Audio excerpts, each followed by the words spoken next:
Wake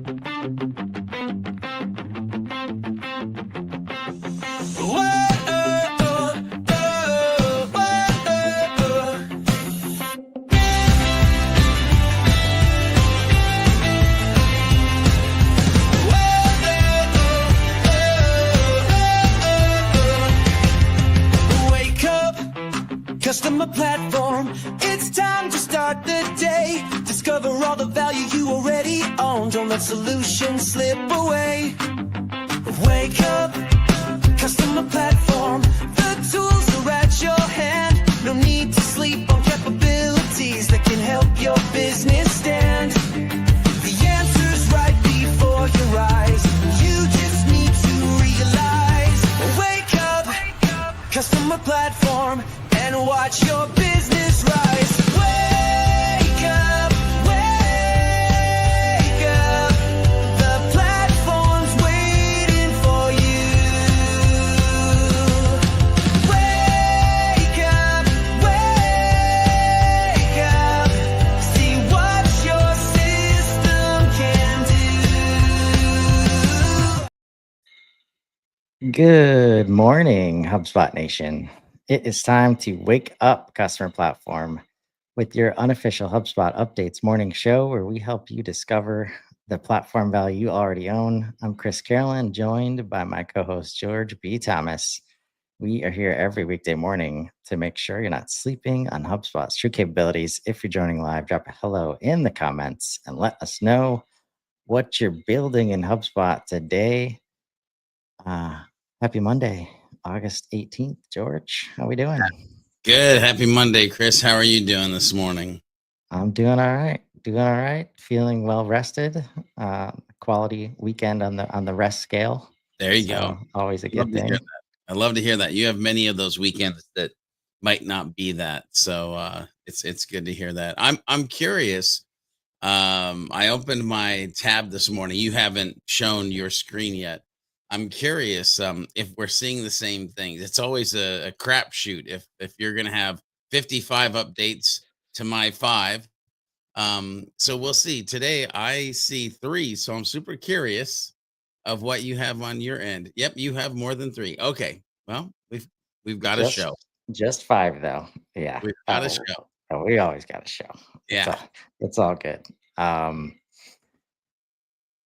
Yeah, and right now it does feel like the Mondays are light. I guess the team does take some time off on the weekends, which is a good thing. It is. I think we also might need to come up with a plan during inbound as we record those shows. Right. I feel like everybody's busy with inbound, so there's less product updates on the page. So I'm sure we'll cook something up. We'll have something to talk about while at inbound, I think. Yeah, I'm sure we'll hear about new things and updates that'll keep us talking for multiple days. Yes, indeed. Really excited for that. Just a few weeks away. Yeah, it is. Let's get into number 1 here. Mirroring company data across multi-management accounts. This one is live. What is it? The multi-account management data mirroring feature now supports mirroring the company object in addition to the contact object. Nice. When enabled, if a company exists in each HubSpot account, specific data from the company record in the source account will be visible in the company record of the destination account. So why does this matter? Well, without data mirroring, customers with separate HubSpot accounts lack visibility into overlapping prospects and customers, leading to inconsistent customer experience and suboptimal outcomes. With data mirroring, you can access all organizational data about your customers across different HubSpot accounts. Yeah, love this. This is a beautiful thing. Let's touch on who gets it here. We need at least 2 HubSpot accounts, of course. Yeah. Where at least one account has Marketing Hub Enterprise. Okay. Because of course we're associating this with Marketing Hub. Sure. Each Each connected account has professional or enterprise subscription to any HubSpot product, and users accessing mirrored data must have a sales professional seat, sales enterprise seat, service professional seat, or service enterprise seat. Interesting. Why are we tying this to Marketing Hub Enterprise, George? Well, that's my question immediately when I see this is like Marketing Hub Enterprise, and there's no marketing seat, by the way. Anybody ever realize that? There's no like marketing pro seat or like anything like that. So I don't know. My big question too, Chris, is like it's a question slash statement is there must be a lot of organizations that have multiple portals, which I would never have thought like, yeah, there's multiple organizations or enough that have multiple portals that this solution would be needed, but it must be, or else we wouldn't create it. So, Yeah. Well, we're seeing a lot of, for me, it feels like more and more, and maybe it's just because I hang around you and Joshua Oaks, this franchising, you know, oh yeah. business model, Yeah. right? And maybe this adds some fuel to my fire Uh-oh. in terms of this is on the company object. If you've chosen the route that is not trying to leverage parent-child relationships of Mm, company records, and you've chosen to create some kind of custom object for locations or whatever, that looks a lot like a company record, but is not a company record, whoopsie. this misses you, Yeah. right? So, maybe a second look worth it, because a lot of times, my understanding in these situations, we've got headquarters, right, that kind of like needs to understand the entire picture, and they want to enable, other franchisees and all the people underneath, right, with data that they have, but they can't necessarily give them the keys to the kingdom either.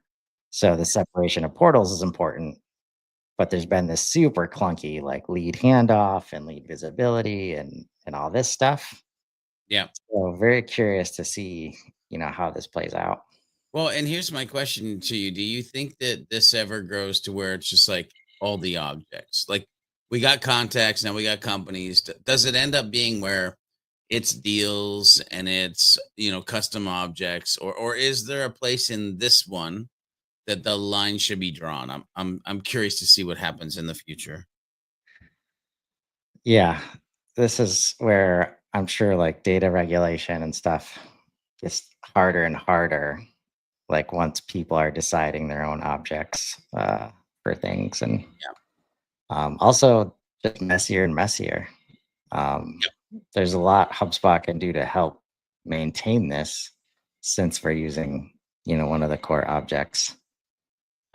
So hopefully at least your location objects or your custom objects that you're using, at least look at the company records to maybe get some information from there. But Hopefully. uh, I know a lot of people that like to just keep everything separate because it creates clear reporting and all these reasons. Yeah, might be Yeah. some opportunity there for you. Number two today, we've got AI referrals in website traffic analytics. Hit that beta button. Maybe we'll see.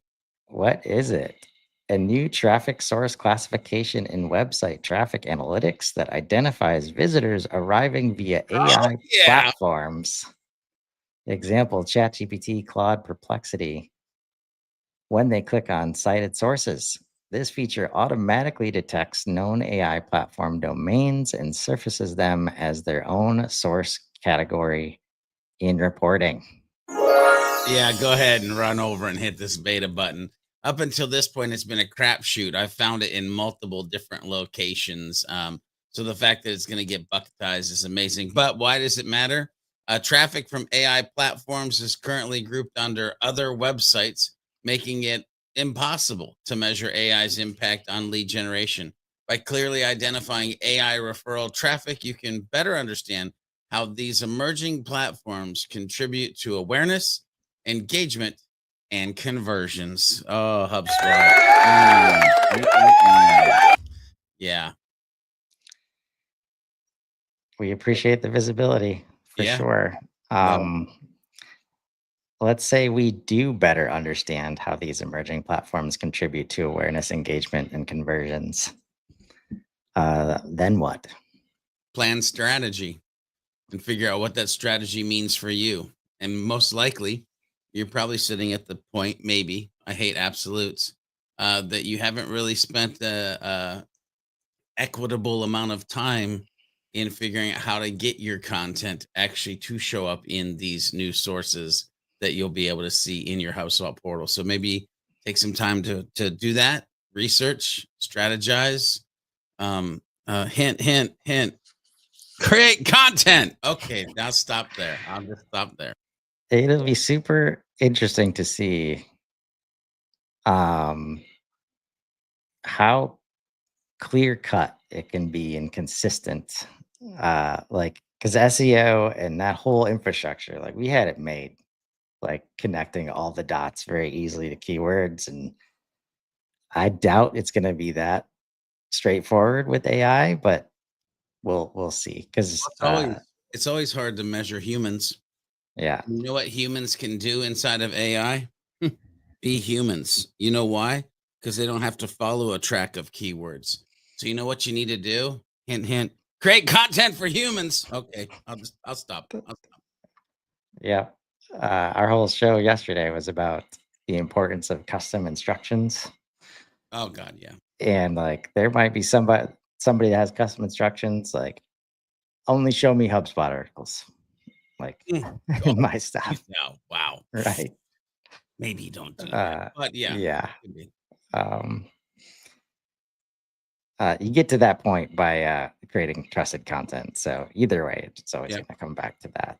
Yeah. Speaking of more citations, this one's super exciting. Citations in smart properties. That Big is ol' one screenshot. old screenshot right there. What is it? Smart properties now include citations that show where AI agents found data, the reasoning behind decisions, and the sources used for that data. Yeah, this is beautiful.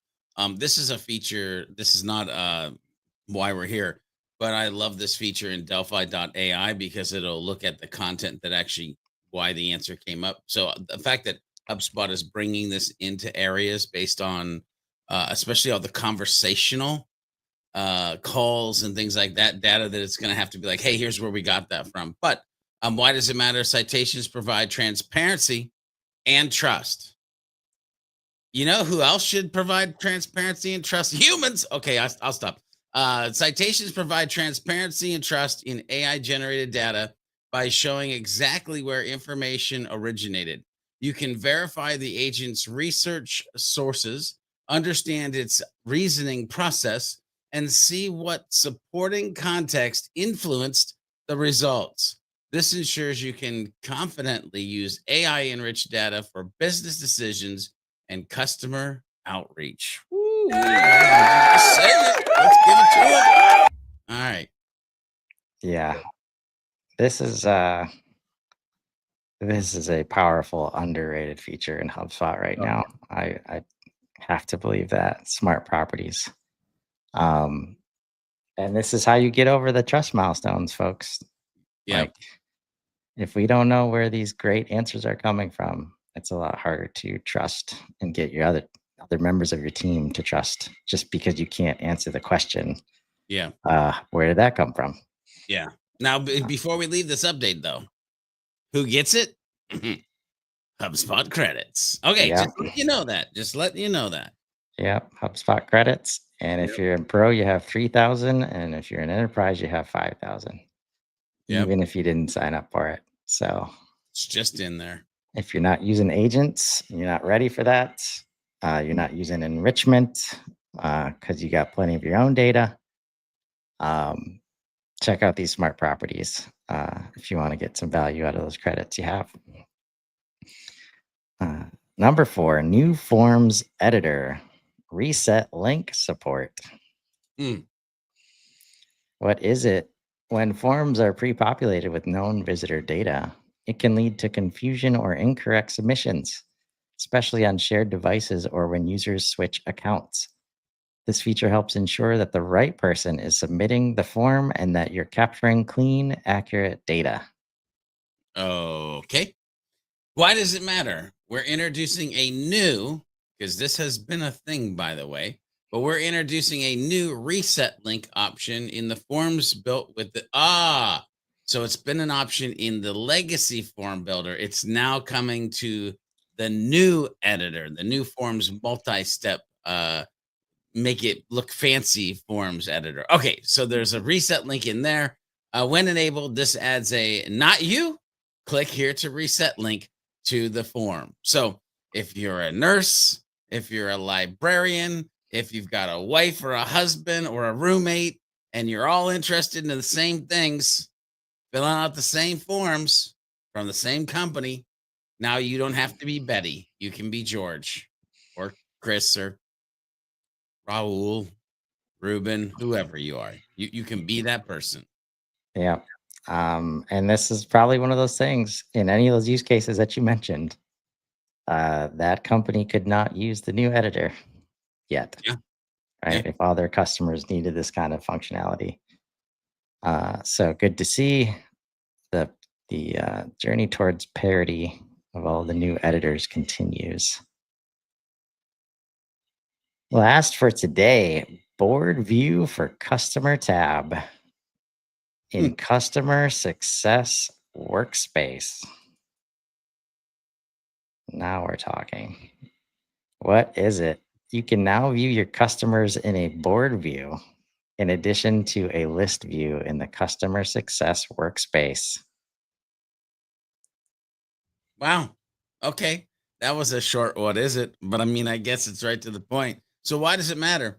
This update gives your CS reps the flexibility to view customers in the way that aligns to the process. Hallelujah. Including a Kanban style view that enables drag and drop movement between the stages. All right, HubSpot. They're getting all the woohoos, Yahoo yeehaws to this morning. Doing good. Available for Service Hub Professional and Enterprise seated users because they're the ones that get access to the customer success workspace. Yep. But George, Oh God, I, here we go. I thought I was supposed to be using life cycle stages to manage this journey What? because this is a company record that we are managing across stages in a Kanban view Oh, now. but it doesn't have to be life cycle stages, especially when it comes to a company record. Anyway, yeah, I mean, I mean, recently we were able to well, create Kanban views, yeah, right? yes, But but there are so many well, first of all, there's so many things going around in my brain right now. One, there are so many organizations that use HubSpot that don't even have a clue that lifecycle stage is an actual property because it doesn't have anything to do with their historical process. And they probably created some type of custom property or something to actually be able to create a flow. The other thing is like sometimes you just need to customize your process. One of the things that I'd love to talk about is wrapping HubSpot around your business. This is a great use case of doing that here. So, listen, the third thing that comes to my mind is the days of you going into a HubSpot portal and it just being a HubSpot portal. Ladies and gentlemen, that ship has sailed. It's gone.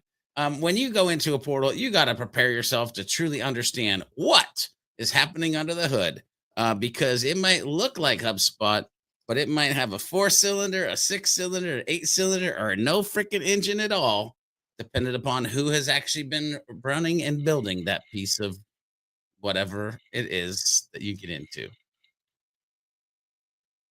yeah, this is the kind of thing I got excited about way back when we started being able to customize um, life cycle stages and started getting pipelines across every other object.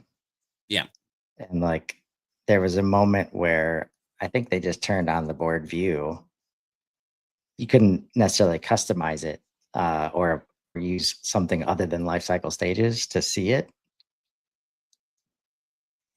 Knowing that this would be coming, where up to now, people have used things like the leads object, like deals, like other objects to try and say, okay, well, this is a customer and I need them to be reported in that way on my lifecycle stage reporting, Yeah. but they're not. There's a journey that we need to manage here, and all we have is drop downs and things like that, and we can't give people the visibility they need to do it. So we create deals, we create other things to try and solve for this. Yeah.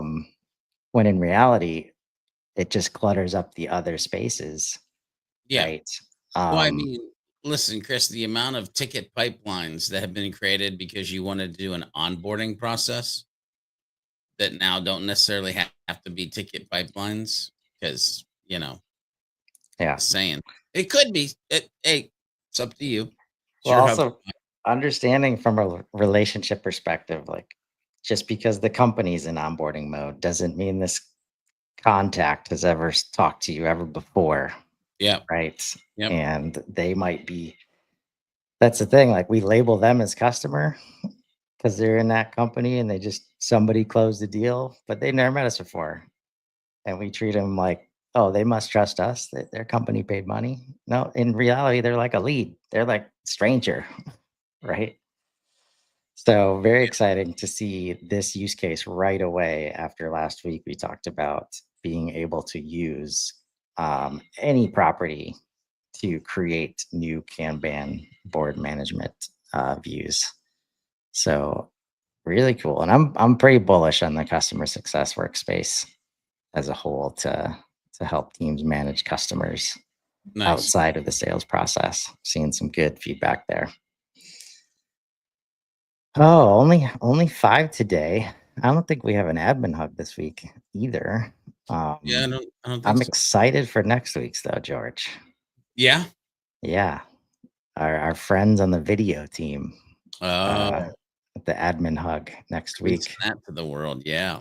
Yeah, they've been up to some stuff, Whew, putting the and hammer it's down. yeah. We'll be on with Casey there today. With lead scoring Mondays.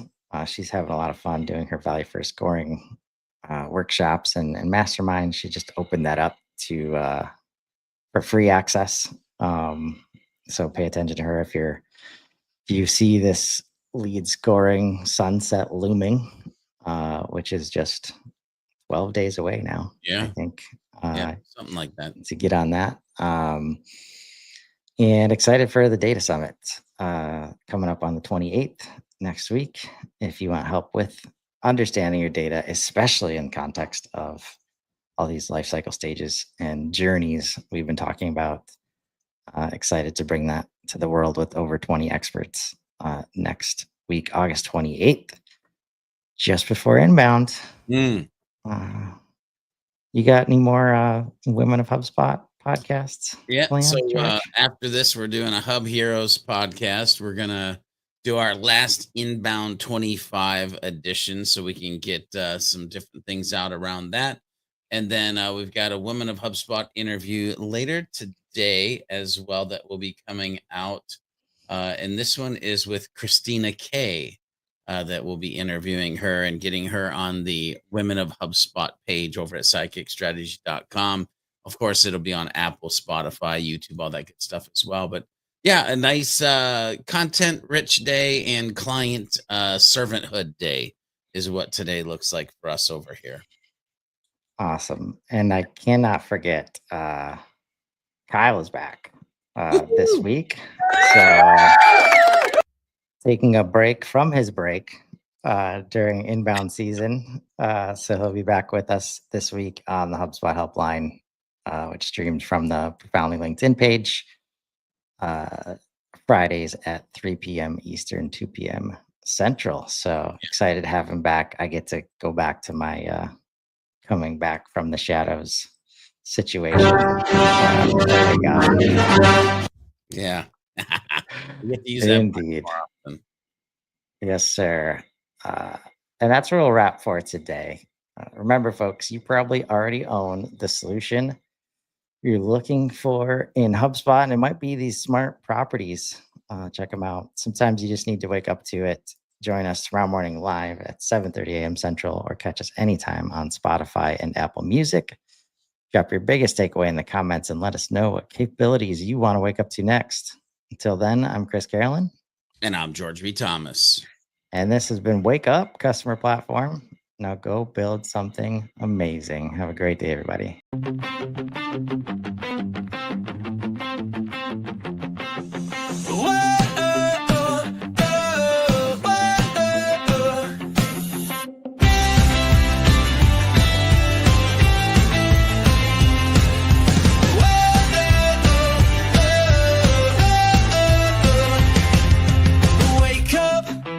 Customer platform, it's time to start the day. Discover all the value you already own. Don't let solutions slip away.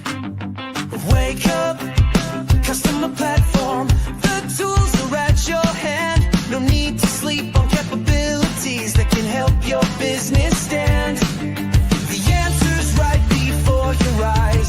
You just need to realize. Wake up, customer platform, and watch your business